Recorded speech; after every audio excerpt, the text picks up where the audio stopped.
Hello friends, நம்ம இந்த வீடியோவில் ஃபினான்ஷியல் பிளானிங் பற்றி பார்க்கலாம். பெரும்பாலும் மக்கள் நம்ம இன்கம் ஏர்ன் பண்ணுவாங்க. அதில் கரெக்டான பிளானிங் இல்லாமல் தான் நிறைய பேர் அவஸ்தைப்படுறாங்க. ஏன்னா தேவையான டைமில் தேவையான அமௌண்ட் கிடைக்கிறதில்ல. ஸோ அவங்க நினச்சிக்கிறாங்க நம்ம சம்பாதிக்கிற அமௌண்ட் நம்ம செலவுக்கே பார்த்த மாட்டேது, சேவ் பண்ணுறது எப்படின்றத மாதிரியும் ஃபீல் பண்ணுறாங்க நிறைய பேர்.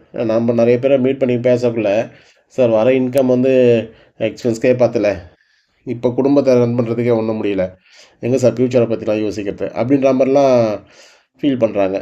ஆனால் அது தப்பு. கரெக்டாக பிளான் பண்ணாங்கன்னா அவங்க ஏர்ன் பண்ணுற அமௌண்ட்டை எதுக்கு எவ்வளோ எடுத்து வைக்கணும் அந்த ஒரு கால்குலேஷனில் பண்ணாங்கன்னா யாருக்கும் எந்த சிரமமும் இல்லாமல் பண்ணலாம். அது எல்லாராலையும் முடியும். 10,000 சம்பாதிச்சாலும் சரி, 10 லட்சம் சம்பாதிச்சாலும் சரி, ஃபினான்ஷியல் பிளானிங் பண்ணாங்கன்னா அவங்கள எதையும் சாதிக்க முடியும். ஸோ அதான் இந்த வீடியோவில் பார்க்க போகிறோம். சரிங்களா? இப்போது date of birth, date of death, இது இடைப்பட்டது தான் லைஃபு. கரெக்டுங்களா? டேட் ஆஃப் பர்த்துக்கும் டேட் ஆஃப் டெத்துக்கும் இடைப்பட்டது தான் லைஃபு. இந்த லைஃப்பில் பார்த்தீங்கன்னா இஃப்ன்றது அதிகமாக வரும். இஃப்னா if I get child, if my child attend age 17, if I retired, if I death, இந்த மாதிரி இஃப்ன்றது அதிகமாக இருக்கும். அந்த இஃப்க்காக தான் நம்ம சம்பாதிக்கிற அமௌண்ட்டை சேவ் பண்ணுறது, இன்வெஸ்ட் பண்ணுறது எல்லாமும். கரெக்டுங்களா? L for long, E for eventful. லைஃப்ன்றது ஒரு லாங் ஈவெண்ட்டோடு தான் இருக்கும். என்னென்ன ஈவெண்ட்லாம் இருக்கும்? சைல்டோட எஜுகேஷனு, சைல்டோட மேரேஜ், ரிட்டையர்மெண்ட், டிசபிலிட்டி, டெத்து, இதெல்லாம் தான் முக்கியமான ஈவெண்ட். சரிங்களா? ஏதாவது நிறைய ஈவெண்ட் இருக்கும், ஆனால் இது முக்கியமான ஈவெண்ட்டு. இதுக்கு தான் நம்ம பெரும்பாலும் சேவ் பண்ணுவோம். இந்த சேவிங்ஸ் பார்த்தீங்கன்னா 2 டைப்பில் சேவ் பண்ணுவோம். ஒன்று ஸ்கர்டட் சேவிங்ஸ், இன்னொன்று கோல் ஓரியன்டட் சேவிங்ஸ்.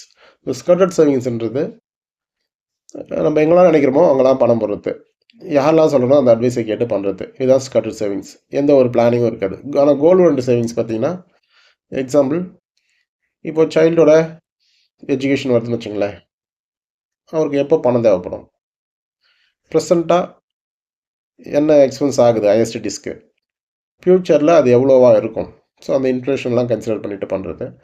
எக்ஸிஸ்டிங் நான் என்ன சேவ் பண்ணியிருக்கேன் அதுக்காக, ஸோ இதெல்லாம் கணக்கில் எடுத்துகிட்டு நம்ம பண்ணுறது தான் இந்த கோல் ஓரியன்டட் சேவிங்ஸ். கரெக்டுங்களா?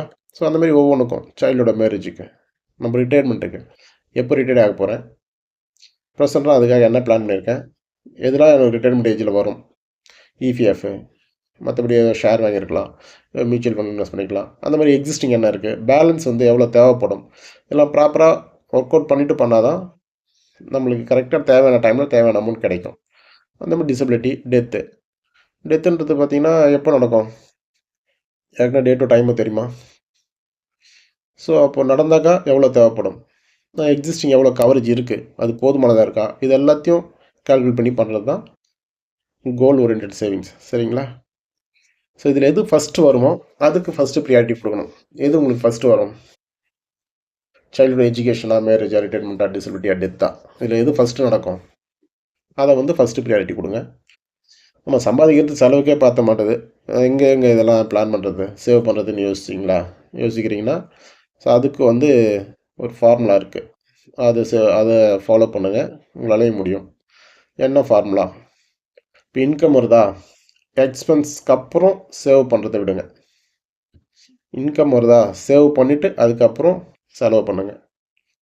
ஒரு சிலர் பார்த்தீங்கன்னா இன்கம் வரும் ப்ளஸ் லோனும் வாங்குவாங்க, அதையும் செலவு பண்ணுவாங்க. ஸோ இது ரொம்ப ரொம்ப தவறானது. இப்போ income minus expense equal to savings, அது தப்பான விஷயம் சொன்னேன் இல்லைங்களா? இது இன்கம் மைனஸ் சேவிங்ஸ், அதுக்கப்புறம் தான் எக்ஸ்பென்ஸ், இதுதான் கரெக்டு. ஸோ இது லாஸ்ட் ஒன் க்ரைம். இன்கம் இருக்கும், லோன் வாங்குவோம், கிரெடிட் கார்டு, பர்சனல் லோனு, எங்கெல்லாம் லோன் கிடைக்குது, இப்போ மொபைல் ஆப்லாம் லோன் வந்துடுச்சு. ஸோ அந்த மாதிரிலாம் வாங்கி நம்ம எக்ஸ்பென்ஸ் பண்ணுறோம். ஸோ இது பெரிய க்ரைம் ஃபேமிலிக்கு. சரிங்களா? சரி, இதெல்லாம் சொல்லிட்டீங்க. இப்போ இன்கம் வருது, எனக்கு எக்ஸ்பென்ஸ்க்கே பார்த்தலையே, நான் எப்படி பிளான் பண்ணால் எவ்வளோ எதுக்கெலாம் எடுத்து வைக்கணும், அதுக்கு ஏதாச்சும் வழி இருக்குன்னா கண்டிப்பாக இருக்குது. ஸோ அதான் பார்க்கலாம். ஃபினான்ஷியல் பிளானிங்கிறது அதுதான். இப்போ இன்கம் வருது, சேவ் பண்ணதுக்கப்புறம் எக்ஸ்பென்ஸ் சொன்னோம் இல்லைங்களா? ஸோ அதை எப்படி பண்ணுறது, அதை கரெக்டாக ஒரு 6 பக்கெட்டை அஷ்யூம் பண்ணிக்கலாம். அது ஃபஸ்ட்டு பக்கெட்டு. 6th பக்கெட்டில் பார்த்தீங்கன்னா உங்கள் பேசிக் நீடு, ஃபுட்டு, இந்த கிளாத்ஸ், எஜுகேஷன் ஃபீஸ் இதெல்லாம் வருது இல்லைங்களா? அதுக்காக செலவு பண்ண போகிறீங்க. 30-40% உங்கள் இன்கம்ல எடுத்து வச்சுருங்க. சரிங்களா? இதுக்கு மேலே இருக்கக்கூடாது. இப்படி பிளான் பண்ணிங்கன்னா உங்களுக்கு பணம் இல்லை, எனக்கு சம்பாதிக்கிறது பத்தலைன்னு சொல்லவே மாட்டீங்க.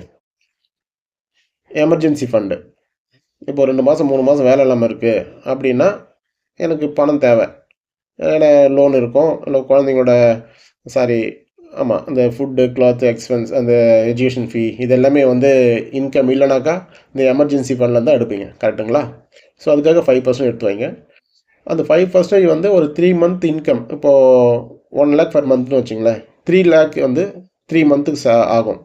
அப்போ 3 lakh வர வரைக்கும் எடுத்து வச்சுட்டு வருவீங்க. ஸோ நீங்கள் எடுத்து வைக்கிறது வந்து சும்மா அப்படியே எடுத்து வைக்க போகிறதில்ல, அது ஒரு இன்வெஸ்ட்மெண்ட்டாக தான் இருக்கும். லிக்விட் பண்ணுற மாதிரி லிக்விடிட்டி ஃபண்டு, மியூச்சுவல் ஃபண்டில் இருக்குங்களா அந்த மாதிரி, இல்லை பேங்க்கில் வந்து ஏதாச்சும் ஒரு சேவிங் அக்கௌண்ட்டில், எஃப்டிஆர்டிலாம் கிடையாது, அது எடுக்க முடியாது இல்லைங்களா? மியூச்சுவல் ஃபண்ட்லேயோ இல்லைனா ஒரு பேங்க்லேயோ ஒரு சேவிங்ஸில் எடுத்து வைக்கிறது, இல்லை உண்டியலில் போட்டு வைக்கிற மாதிரி வச்சுங்களேன். அது எப்போ நினைக்கிறோமோ அப்போ எடுக்கணும், அந்த மாதிரி இருக்கணும். அதான் எமர்ஜென்சி ஃபண்டு. 3 lakh வந்ததுக்கப்புறம் அந்த பக்கெட்டில் போகிறத ஸ்டாப் பண்ணுறேங்க. உங்களுக்கான இந்த என்டர்டெயின்மெண்ட்லாம் இருக்கும் இல்லைங்களா? இந்த சினிமாவுக்கெலாம் போவீங்க, மூவி, மற்றபடி வெளியில் போயிட்டு சாப்பிட்றது, இந்த மாதிரிலாம் வந்து அதுக்கப்புறம் எமர்ஜென்சி ஃபண்ட் ஃபில் ஆனதுக்கப்புறம் அந்த செலவுக்கு பார்த்துக்குங்க. ஓகேங்களா? அதுக்கப்புறம் மெடிக்கல், இது ரொம்ப ரொம்ப முக்கியமானது. 2-5% கண்டிப்பாக வேணும். மெடிக்கல் எக்ஸ்பென்ஸ்லாம் பார்த்தீங்கன்னா ஆஃப்டர் கோவிடு 5 லட்சம் 6 லட்சம் ஆன எக்ஸ்பென்ஸ் இப்போ வந்து 12 லட்சம் 13 லட்சம் ஆகுது. என்னோடய கிளைண்ட்டுக்கு 2 மாதத்துக்கு முன்னாடி கூட 21 லட்ச ரூபா பிரெஸ்ட் கேன்சருக்காக வாங்கணும். ஸோ இந்த மாதிரி வந்து எக்ஸ்பென்ஸ் எக்கச்சக்கமாக போயிட்டுருக்கு. அதனால் குறைஞ்சது ஒரு 25 லட்ச ரூபா மெடிக்ளைம் பாலிசி இருக்கணும். ஸோ அதுக்கு இந்த அமௌண்ட்டை நீங்கள் 2-5% எடுத்து வச்சிங்கன்னா மாதம் மாதம் கரெக்டாக இருக்கும். அதுக்கப்புறம் நீங்கள் ஏதோ அசட் வாங்க போகிறீங்க, ஒரு வீடு வாங்கணும், லேண்டு வாங்கணுன்னா உங்கள் இன்கமில் 20-30% மேலே அதுக்கு ஸ்பெண்ட் பண்ணாதீங்க. அதிகமாக ஸ்பெண்ட் பண்ணிங்கன்னா மற்றதுக்கெலாம் சிக்கலாகிடும். சைல்டுஹுட் எஜுகேஷன், மேரேஜ் 10-20% இங்கே செலவு பண்ணுங்கள். சரிங்களா? இது எடுத்து வைக்கணும்னா நம்ம அப்படியே எடுத்து வைக்க போகிறதில்ல, ஒரு இன்வெஸ்ட்மெண்ட்டு. குழந்தைக்கு 1 வயசாக இருக்குது, 17 வயசில் வந்து ஹையர் ஸ்டடீஸ் போவான், அப்போ இன்னும் 16 வருஷம் இருக்குது. எங்கே இன்வெஸ்ட் பண்ணால் கேரண்டியாக அந்த டைமில் பணம் கிடைக்கும், எந்த ஒரு ரிஸ்க்கும் இல்லாமல், அந்த மாதிரி இடத்துல இன்வெஸ்ட் பண்ணுவீங்க.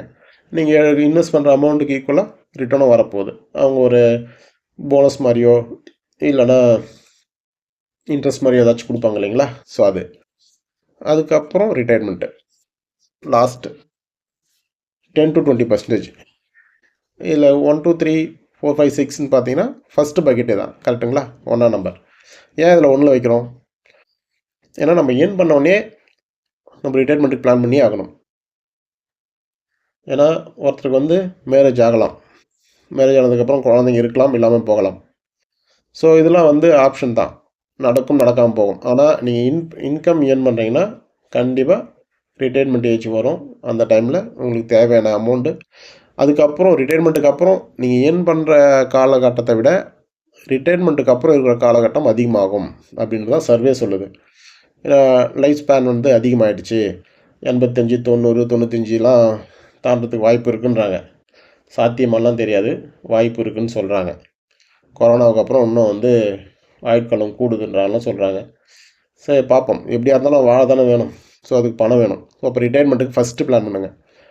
அப்போது 10-20% ரிட்டையர்மெண்ட்டுக்காக நீங்கள் ஒரு இன்வெஸ்ட்மெண்ட்டில் இன்வெஸ்ட் பண்ணிட்டு வரீங்க. ஓகேங்களா? அதுக்கப்புறம் சைல்டு, அசட்டு, மெடிக்கல், எமர்ஜென்சி, பேசிக் நீட், இந்த மாதிரி வரணும். இப்போ பார்த்தீங்கன்னா 1 2 3 4 5 இந்த 5 பக்கெட்டும் எக்ஸ்பென்ஸ், சாரி சேவிங்ஸ். கரெக்டுங்களா?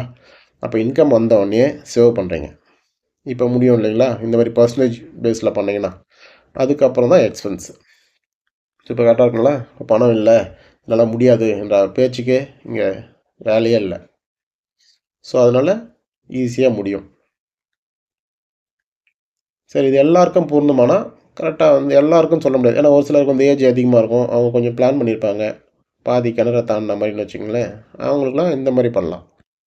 ஒரு 3 டீட்டெயில், நம்மளுக்கு என்னென்ன ரெஸ்பான்சிபிலிட்டிஸ் இருக்குது, சைல்டு எஜுகேஷன், மேரேஜ், ரிட்டையர்மெண்ட்டு, என்னென்ன ட்ரீம்ஸ் இருக்குது. ஒரு சிலர் வந்து அதெல்லாம் பார்ப்பாங்க, பங்களா வாங்கணும், சேரிட்டி, ஒரு ஹை-எண்ட் கார் வாங்கணும், இதெல்லாம். இப்போது நம்ம இன்கம் எப்போ ஸ்டாப் ஆகும்? ஸோ அது டெத்து. கரெக்டுங்களா? டெத் ஆனாலோ, டிசபிலிட்டி ஆனாலோ, இல்லை பிஸ்னஸ் லாஸ் ஆனாலோ இதெல்லாம் நடக்கும் இல்லைங்களா? இல்னஸ், இந்த மாதிரி காரணத்தெல்லாம் நடக்கும். ஸோ இந்த மாதிரி அவங்க எழுதி வச்சுக்கிட்டு, இதில் வந்து எது வந்து கம்பல்சரி, எது வந்து ஆப்ஷனல், கம்பல்சரிக்கு கண்டிப்பாக நம்ம இம்பார்ட்டன்ட் கொடுத்தே ஆகணும். ஆப்ஷன்றது பிரச்சனை இல்லை. இப்போது கம்பல்சரின்றது சைல்டுஹுட் எஜுகேஷன் கம்பல்சரி. என் குழந்தைய ஒழுங்காக படிக்க வைக்கலன்னா சொசைட்டியில் சொந்த பந்தம்லாம் கேள்வி கேட்பாங்க. வச்சுக்கிறது ஒரு குழந்தை, வச்சுக்கிறது 2 குழந்தை, அதை படிக்க வைக்க முடியலையா அப்படின்னுவாங்க. ஆனால் நான் வந்து ஒரு BMW ஆடி கார் வாங்கலை, ஏன் வாங்கலைன்னு யாரும் கொஷின் பண்ண மாட்டாங்க. ஸோ இதெல்லாம் ஆப்ஷனல். கரெக்டுங்களா? கம்பல்சரிக்கு ஃபஸ்ட்டு ப்ரியாரிட்டி கொடுங்க. Education, marriage, retirement, unfortunate death, disability இதெல்லாம் தான் கம்பல்சரி. இதை ஐடென்டிஃபை பண்ணிவிட்டு இதுக்கு வந்து ஃபஸ்ட்டு ப்ரியாரிட்டி கொடுங்க. இதில் எது ஃபஸ்ட்டு நடக்கும்? சைல்டுஹுட் எஜுகேஷனா, மேரேஜா, ரிட்டையர்மெண்ட்டா, டெத்தா? ஸோ இதுக்கு வந்து ப்ரியாரிட்டி எதுக்கு ஃபஸ்ட்டு நடக்குமோ அதுக்கு ப்ரியாரிட்டி கொடுங்க. அதுக்கப்புறம் நம்ம ஏற்கனவே வந்து எவ்வளோலாம் இதுக்கு பிளான் பண்ணி வச்சுருக்கோம் எக்ஸிஸ்டிங்காக, எவ்வளோ தேவைப்படும்னு பார்க்குறோம். தேவைக்கு இப்போது ஒரு 10 லட்சம் சைல்டுஹுட் எஜுகேஷனுக்கு 17th இயரில் வேணும், இல்லை 50 லட்சம் வேணும்னா நான் எவ்வளோ சேவ் பண்ணியிருக்கேன், ஸோ அப்போ பேலன்ஸ் எவ்வளோ நான் பண்ண வேண்டியது இருக்குது. ஸோ இது எல்லாத்தையும் எழுதி வச்சு கரெக்டாக பிளான் பண்ணுங்க. ஓகேங்களா? இதுதான் வந்து second method. So formula for financial success. இப்போ சக்ஸஸ்ஃபுல் பீப்புள் எல்லாமே இந்த ஃபார்முலாவை யூஸ் பண்ணுவாங்க. இது என்னென்னா கிளாரிட்டி தான் அது. இப்போ நம்ம மேலே பார்த்தோம் இல்லைங்களா, என்ன பார்த்தோம், என்னென்ன பர்பஸ்லாம் இருக்குது, என்னென்ன கோல்ஸ் பார்த்தோங்களா, எப்போ எந்தெந்த கோல் எப்போ வரும், எப்பப்போலாம் பணம் தேவை, எவ்வளோலாம் தேவைப்படும், எந்த இன்வெஸ்ட்மெண்ட்லாம் கொடுக்கும். இதுதான் வந்து இந்த 4 தான் வந்து கிளாரிட்டி. என்ன கோல்லாம் இருக்குது எனக்கு, எப்போல்லாம் பணம் தேவை, எவ்வளோ தேவைப்படும், எந்த இன்வெஸ்ட்மெண்ட் எனக்கு கொடுக்கும், இதில் தெளிவாக இருக்கணும். நினச்ச இடத்துல நினச்சபடிலாம் இன்வெஸ்ட் பண்ணிங்கன்னா கண்டிப்பாக லாக் ஆகிடுவீங்க. இப்போ உதாரணத்துக்கு சைல்டு எஜுகேஷனுக்கு வந்து ஒருத்தர் பிளான் பண்ணுறாருன்னு வச்சுங்களேன். இப்போ 17th இயரில் எனக்கு ஒரு 50 லட்சம் வேணும்னா அந்த 50 லட்சம் கரெக்டாக கிடைக்கணும். எனக்கு கேபிட்டலுக்கு முதலுக்கே மோசம் போகக்கூடாது. இன்னொன்று, மார்க்கெட் டவுனாக இருக்குது, 2 வருஷம் 3 வருஷம் தள்ளி படிப்பான்னு குழந்தைய போய் சொல்ல முடியாது. ஸோ அப்படிலாம் இல்லாமல் சொன்ன டைமில் சொன்ன பணம் வரணும். ஸோ இந்த கிளாரிட்டியோட பண்ணணும். ஸோ இன்னொன்று, இவங்க ஃபினான்ஷியல் பிளானிங் பிரமிடுன்றதை ஃபாலோ பண்ணுவாங்க. இது வந்து ஃபினான்ஷியல் பிளானிங் பிரமிடுன்றது இதுதான். இது நியூயார்க் ஸ்டாக் எக்ஸ்சேஞ்ச் இருக்கு இல்லைங்களா, அமெரிக்காவில், அவங்க சொன்னது. அங்கே இருக்கிற மக்கள் எல்லாமே வந்தவனே இன்கம் வருதா, வந்தவொடனே ஸ்டாக் மார்க்கெட்டில் தான் இன்வெஸ்ட் பண்ணுவாங்க. ஸோ அந்த மாதிரி பண்ணி நிறைய சிரமத்தெல்லாம் பார்த்தாங்க, சிரமத்துக்கு ஆட்பட்டாங்க. அப்போ என்ன பண்ணாங்கன்னா அவங்க, ஸோ இந்த ஃபினான்ஷியல் பிளானிங் பிரமிடை வந்து இன்ட்ரடியூஸ் பண்ணாங்க. அதில் என்ன, ஃபஸ்ட்டு ஃபேமிலி ப்ரொடக்ஷன். இப்போ வீடு கட்டோன்னா பேஸ்மெண்ட் இல்லாமல் ரூப் போட மாட்டோம். கரெக்டுங்களா? பேஸ்மெண்ட் இல்லாமல் ரூப் நிற்குமா? ஸோ அந்த மாதிரி தான். இப்போ ரூப்புன்றது டாப்பு.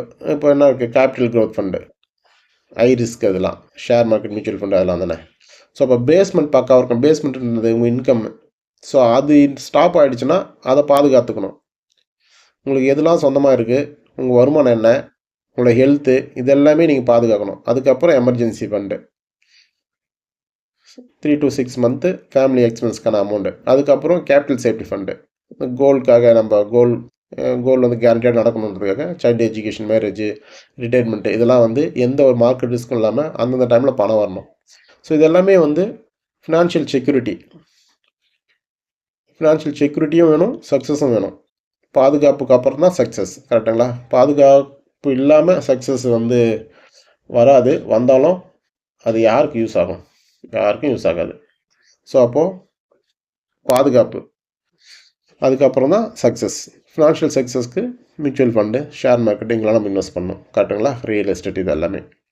ஸோ இந்த மாதிரி வந்து இதை ஃபாலோ பண்ணுங்கள். ஃபாலோ பண்ணிங்கன்னா கண்டிப்பாக லைஃப்பில் எந்த பிரச்சனையும் இல்லாமல் ஜாலியாக லைஃப் என்ஜாய் பண்ணுவீங்க ஃப்ரெண்ட்ஸ். ஓகேங்களா? ஸோ வீடியோ ரொம்ப லென்த்தாக போயிடுச்சு. ஸோ உங்களுக்கு எதனா டவுட் இருக்குது, இன்வெஸ்ட்மெண்ட் பற்றி ஏதாச்சும் டீட்டெயில் வேணும், இல்லை நாங்கள் மீட் பண்ணி பேசணும் அப்படின்னு சொன்னிங்கன்னா நம்ம எல்லா வகையான இன்வெஸ்ட்மெண்ட்டையும் பார்க்குறோம்.